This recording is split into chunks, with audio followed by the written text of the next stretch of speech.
Est-ce que vous savez vraiment ce qu'est l'énergie? Quelles sont les limites des énergies renouvelables? Pourquoi les énergies fossiles sont encore largement utilisées? Bonjour à tous et bienvenue dans cette nouvelle série de vidéos où on va parler d'un truc super important, l'énergie. En plusieurs vidéos, on va essayer de répondre à ces questions et bien d'autres.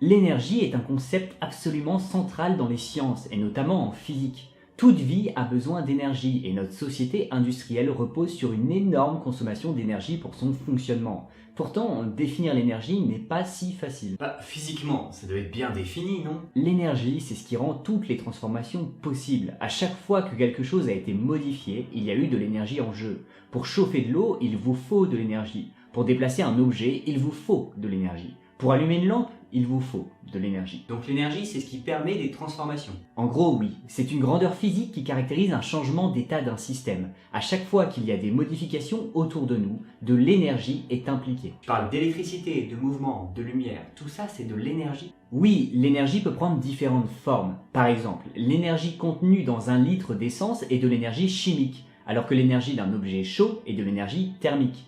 On différencie souvent les énergies potentielles des autres. L'énergie contenue dans un litre d'essence n'est libérée que si on met feu à cette essence. C'est donc une énergie potentielle. Elle est présente dans le litre d'essence mais libérée que sous une condition. Par contre, la chaleur qui se dégage de la combustion n'est pas potentielle. Elle est dégagée de toute façon une fois que le feu est mis à l'essence. Autre exemple, l'eau contenue dans un barrage fournit de l'énergie à condition qu'on la libère, qu'on la laisse tomber. C'est aussi une forme potentielle d'énergie, de l'énergie potentielle de pesanteur. Et donc l'énergie peut changer de forme. Oui, par exemple, l'essentiel de l'énergie que l'on a sur Terre nous vient du Soleil. Le Soleil convertit une énergie potentielle nucléaire en une énergie qui peut traverser le vide puisqu'elle nous atteint, l'énergie radiative. Attention, je n'ai pas dit radioactive. L'énergie radiative est l'énergie associée à un rayonnement. Le rayonnement solaire permet donc au Soleil de transférer de l'énergie à la Terre. Si j'installe un panneau solaire photovoltaïque sur mon toit, je vais pouvoir convertir une partie de cette énergie radiative en énergie électrique. Et si j'utilise cette électricité dans une voiture électrique, je vais convertir une partie de cette énergie électrique en énergie cinétique. Ok, je t'ai grillé. Tu as dit une partie. Donc je suppose que l'énergie ne fait pas n'importe quoi. L'énergie ne fait pas n'importe quoi. Et il y a un grand principe qui va nous aider à y voir plus clair. La conservation de l'énergie. C'est le grand principe de l'énergie. C'est simple, l'énergie totale d'un système isolé se conserve. Comme disait Monsieur Lavoisier, rien ne se perd, rien ne se crée, tout se transforme. C'est exactement ce qui se passe pour l'énergie. Mais attends, il y a un problème là. Si l'énergie se conserve, ça veut dire qu'on ne peut pas en produire et qu'on ne peut pas la consommer. Effectivement, et quand on parle de produire de l'énergie et de consommer de l'énergie, c'est un abus de langage. Et il y a des chances que je commette aussi ce type d'abus de langage. Ce qu'on produit, c'est de l'énergie que l'on peut utiliser pour faire quelque chose. Et cette énergie utilisable, on peut la consommer. Prenons par exemple l'électricité. Je peux faire plein de choses avec l'électricité. Je peux par exemple chauffer mon appartement à 20 degrés. Mais une fois que c'est fait, je ne peux pas utiliser la chaleur de mon appartement et la retransformer en électricité. La transformation d'énergie électrique en thermique que j'ai fait dans mon appartement est irréversible. Je n'ai pas consommé de l'énergie au sens physique, mais j'ai transformé de l'énergie utile en énergie inutilisable. On devrait dire qu'on a dégradé de l'énergie. On a utilisé de l'énergie de haute qualité, de l'électricité, et on a à la fin de la chaleur, de l'énergie de basse qualité, dont on ne peut plus rien faire à part profiter d'un appartement chauffé. Mais attends, la chaleur c'est pas si nul que ça. Quand on brûle du charbon dans une centrale, on peut tirer de l'électricité de cette chaleur. C'est un peu plus compliqué que ça, et on reviendra sur cet aspect dans d'autres vidéos, mais ce qu'il faut retenir, c'est que tu peux tirer de l'énergie utilisable d'une différence de température quand tu as par exemple du charbon qui brûle et une source d'eau froide. Mais tu ne peux pas tirer d'énergie utilisable de la chaleur d'une pièce où tout est à la même température. Ok, tu as d'autres exemples de transformation irréversible d'énergie? Oui, il y en a plein. Si tu brûles un litre d'essence pour réchauffer ton appartement, tu profiteras de la chaleur, mais une fois ce litre d'essence brûlé, tu ne peux pas retransformer la chaleur récupérée en essence. Tu peux utiliser une explosion de poudre pour projeter une balle, mais pas l'impact de la balle pour créer de la poudre.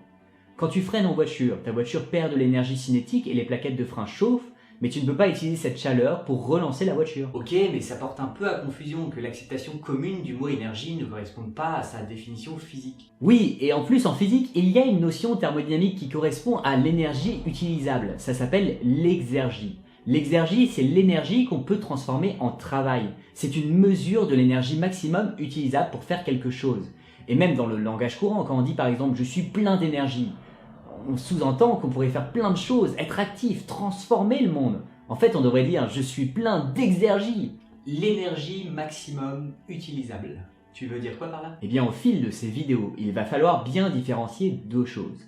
Les limites techniques et pratiques qui peuvent évoluer avec le temps et les connaissances, et les limites physiques qui sont absolument indépassables.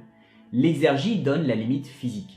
L'énergie utilisable qu'on tirera en situation réelle sera donc toujours inférieure à l'exergie. Par exemple, l'exergie nous permettra de calculer le rendement maximum de conversion d'une énergie en une autre, et les rendements réels seront toujours inférieurs à ça. Ok, là, t'es en train de nous embêter pour quelques mots de vocabulaire. Mais je le fais parce que c'est important. Quand on nous dit qu'il y a de l'énergie tout autour de nous, c'est vrai, mais il ne faut pas croire que c'est de l'énergie dont on peut se servir. Quand on nous dit que le soleil émet un énorme montant d'énergie, c'est vrai, mais ça ne veut pas dire que c'est facile de lui donner une forme qui nous est utile. On peut le faire. Les panneaux photovoltaïques ou les plantes en sont la preuve. Mais seule une partie de l'énergie solaire est de l'exergie, de l'énergie utilisable. Cette confusion entre ce qu'est l'énergie dans le monde physique et comment on utilise ce mot couramment peut avoir des effets dramatiques sur la compréhension des problématiques énergétiques. Si l'énergie se conserve, la part de l'énergie qui est utilisable ne se conserve pas. Cette exergie ne peut que se perdre, que se dégrader au cours du temps. C'est lié au deuxième principe de la thermodynamique et à la notion d'entropie qui n'est pas évidente à expliquer. Pour ne pas trop s'étendre sur le sujet, il suffit de retenir que dans un système isolé, l'exergie ne peut pas croître. Ok, je crois que j'ai retenu l'essentiel. Dans un système isolé, l'énergie se conserve, mais l'énergie utilisable ne fait que décroître. Et toute transformation d'énergie s'accompagne de perte d'exergie. Cool. Attends, c'est quoi un système isolé? C'est un système qui n'échange rien, ni énergie, ni matière, avec ce qui l'entoure. Si tu mets un bol plein de glaçons, une tasse de thé brûlant et une plante dans une boîte fermée, qu'est-ce qui se passe? Je parie que les glaçons vont fondre et le thé va refroidir. Exact, toute la boîte va finir à la même température. Une différence de température peut être utilisée dans un moteur pour convertir de l'énergie thermique en énergie mécanique. Mais vu que l'eau des glaçons et le thé finissent à la même température, l'exergie associée diminue au fil du temps, jusqu'à être nulle. Une fois que la boîte est à l'équilibre thermique et mécanique, il ne se passe plus rien. Et dans ce cas, qu'est-ce qui est arrivé à la plante? Bien, si on attend assez longtemps, la plante meurt. La plante meurt parce qu'elle a plus de lumière, donc plus d'énergie. Mais c'est ce que tu as dit au début de la vidéo, l'énergie c'est indispensable à la vie. Mieux que ça, l'exergie est indispensable à la vie. Pour exister, la vie doit réussir à puiser et utiliser de l'énergie de son environnement. Comme tu dis, la plante a besoin du soleil pour vivre. La Terre n'est pas un système fermé. La Terre n'est pas dans une petite boîte. La Terre reçoit tous les jours une énergie considérable du soleil. Et une partie de cette énergie est utilisable. C'est cette énergie qui permet à peu près tout sur Terre, y compris l'existence d'une quantité foisonnante d'organismes vivants. D'accord, mais nous, on n'utilise pas le soleil. On tire l'essentiel de l'énergie qu'on utilise de ce qu'on mange, et ces aliments ont directement ou indirectement tiré leur énergie du rayonnement solaire. Ok, mais du coup, je me demande, combien un humain utilise d'énergie? Les besoins d'un adulte dépendent de son âge, de son activité, de son sexe, mais c'est souvent compris entre 2000 et 2500 kilocalories par jour. Attention, petite parenthèse, les diététiciens utilisent parfois la calorie avec un grand C, qui vaut 1000 calories avec un petit c. Pourquoi faire simple quand on peut faire compliqué, hein? Bref, dans le cas de notre alimentation, il s'agit d'exergie que l'on extrait de notre nourriture, qui est présente sous forme d'énergie chimique, de l'énergie présente dans certaines molécules que notre corps va récupérer en les décomposant. Du coup, la calorie, c'est une unité pour l'énergie. Oui, mais ce n'est pas une unité très courante. Je pense que la calorie est surtout utilisée pour l'alimentation et par les biologistes. L'unité standard pour l'énergie est le joule, et une calorie vaut 4,184 joules. Je ne suis pas sûr qu'on reparlera de la calorie dans les vidéos sur l'énergie, mais il y a d'autres unités pour l'énergie que l'on utilise souvent, comme le kilowattheure. Je suis sûr que tu es familier avec cette unité puisque c'est comme ça que l'électricité nous est facturée. Et ça fait combien de joules? Un kilowattheure fait 3,6 mégajoules, donc 3,6 millions de joules. Un humain qui consomme 2000 kilocalories consomme donc environ 2,4 kWh par jour. Cette unité est l'occasion de parler d'autre chose de très important quand on parle d'énergie, la différence entre la puissance et l'énergie. La puissance, c'est tout simplement une énergie par unité de temps, et ça se mesure en watts. Pour le coup, le langage courant saisit bien la notion de puissance, donc je ne vais pas trop m'étendre sur le sujet. Une belle illustration de la puissance peut être 1 kg de TNT. 1 kg de TNT contient moins d'énergie qu'un kilo de pétrole, mais restitue cette énergie beaucoup plus rapidement. La TNT est plus puissante que le pétrole, d'où son rôle d'explosif. Ok, et quel rapport avec le kilowattheure? Un radiateur électrique d'une puissance d'1 kW consomme 1 kWh d'électricité en 1 heure, ou plutôt transforme cette énergie électrique en énergie thermique. Le kilowattheure est une unité d'énergie tout simplement parce que c'est une puissance, le kilowatt, multiplié par un temps, l'heure. Si on reprend le corps humain, 2,4 kWh consommés en 24 heures, ça fait une puissance de 100 watts. On convertit l'énergie à la même vitesse environ qu'un écran plat ou qu'une grosse ampoule incandescente. On consomme juste l'énergie au même rythme qu'une télé. En fait, ce que consomme notre corps, c'est rien par rapport à ce qu'on consomme dans notre vie de tous les jours. Effectivement, l'énergie est indispensable à la vie, c'est vrai, mais elle est aussi indispensable à nos sociétés industrielles. L'essor de l'humanité peut très bien être analysé historiquement par l'utilisation que l'on a fait de l'énergie. On a commencé par maîtriser le feu pour extraire une énergie considérable du bois, énergie qui nous a permis de commencer à transformer le monde de façon non négligeable. Puis on a maîtrisé l'énergie animale pour l'agriculture, le vent pour les voiliers et les moulins, et l'eau avec les roues à aubes. La première révolution industrielle et l'énorme essor qui s'ensuit est due à l'utilisation des énergies fossiles, de l'énergie chimique que l'on convertit en énergie thermique puis mécanique grâce à la vapeur. La deuxième révolution industrielle, c'est la maîtrise non pas d'une nouvelle source d'énergie, mais d'une nouvelle forme, l'électricité. En tout cas, la consommation d'énergie par tête n'a jamais été aussi élevée dans l'histoire. Et tu as des chiffres à nous montrer? Entre 1800 et 2000, la consommation d'énergie mondiale a été multipliée par 300. Dans le même temps, la population mondiale a été multipliée par 6. En moyenne, l'énergie utilisée par habitant a donc été multipliée par 50. Ici, je divise juste la consommation totale d'énergie par la population, donc ça inclut tous les secteurs et zones géographiques. Après tout, si l'industrie fonctionne, c'est pour nous fournir des objets et des services. On est quand même vachement fort. C'est quoi notre consommation annuelle d'énergie? Pour répondre à cette question, on va avoir besoin d'une dernière unité pour l'énergie, la tonne équivalent pétrole. C'est tout simplement l'énergie contenue dans une tonne de pétrole, environ 42 gigajoules, 42 milliards de joules, ou encore 11 630 kWh. On utilise les kilowattheures quand on parle de notre consommation au jour le jour parce que c'est l'ordre de grandeur. Mais l'énergie qu'on consomme en une année à travers toutes nos activités est bien plus élevée. On parle donc en tonnes équivalent pétrole parce que c'est plus pratique. Ok, donc notre consommation annuelle en tonnes équivalent pétrole, ça fait combien du coup? La production totale d'énergie primaire dans le monde s'élève à plus de 13 milliards de tonnes équivalent pétrole. La moyenne mondiale de consommation d'énergie primaire est donc de 1,9 tonnes équivalent pétrole par personne.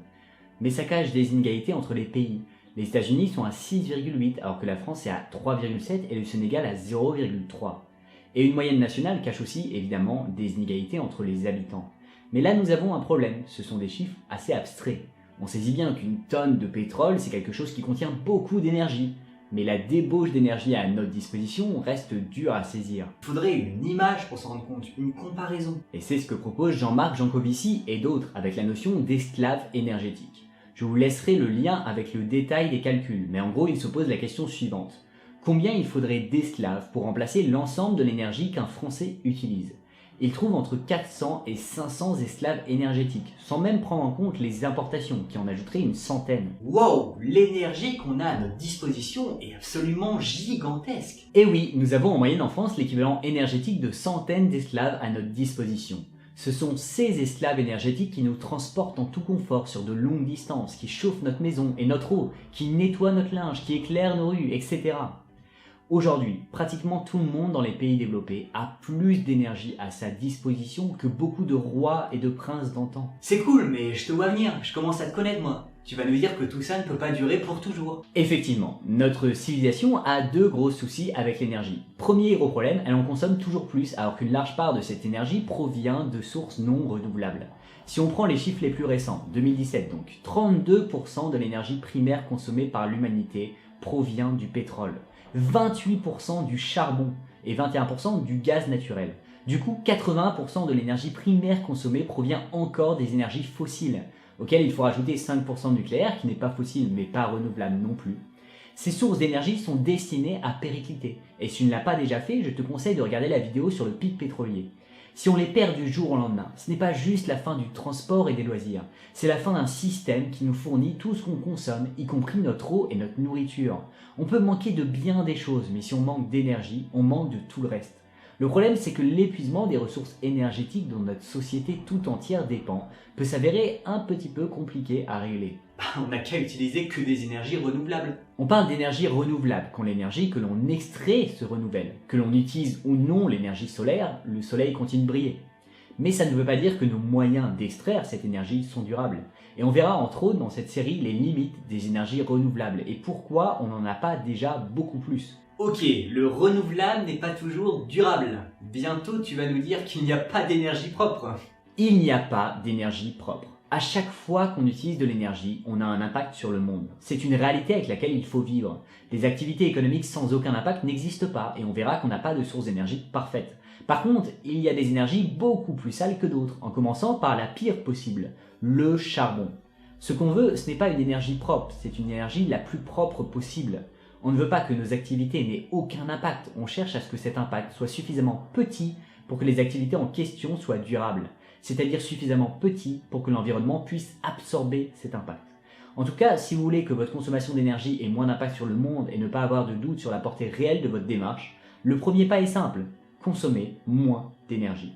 Et vu que tout demande de l'énergie, moins consommer tout court est toujours une bonne option pour une personne qui cherche à diminuer son impact. Et c'est quoi l'autre souci avec l'énergie? Eh bien, ce n'est pas un souci, mais plusieurs. En gros, une bonne partie des problèmes environnementaux dont on a parlé sur cette chaîne.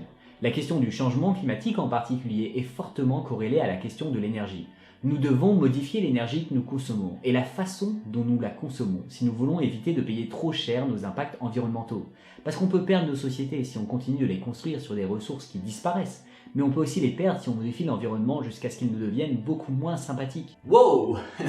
C'est super joyeux tout ça. Les questions énergétiques sont des questions clés pour le futur. Ce sont des questions techniques, puisque l'extraction de l'énergie et sa transformation est technique par nature, mais ce sont aussi, et surtout, des questions politiques, économiques, culturelles et sociales. Pour que nous puissions prendre individuellement et collectivement les meilleures décisions sur ces questions, il est toujours préférable d'être bien informé. On peut bien sûr échouer quand on a toutes les connaissances en main, mais on est à peu près sûr d'échouer quand on n'en a aucune. Je vais donc apporter mon minuscule caillou à l'édifice à travers cette série où on va parler des différentes sources d'énergie, de leurs avantages et de leurs défauts. On parlera aussi de la façon dont on peut consommer moins et de ce qui peut changer à l'avenir dans notre mode de vie à cause des contraintes énergétiques. Je vous donne donc rendez-vous dans les prochaines vidéos en espérant vous éclairer un petit peu sur ces questions complexes et très importantes. L'énergie est une variable physique qui caractérise le changement d'état d'un système. Dans un système fermé, l'énergie se conserve, mais l'exergie, c'est-à-dire l'énergie que l'on peut utiliser, ne peut que se perdre.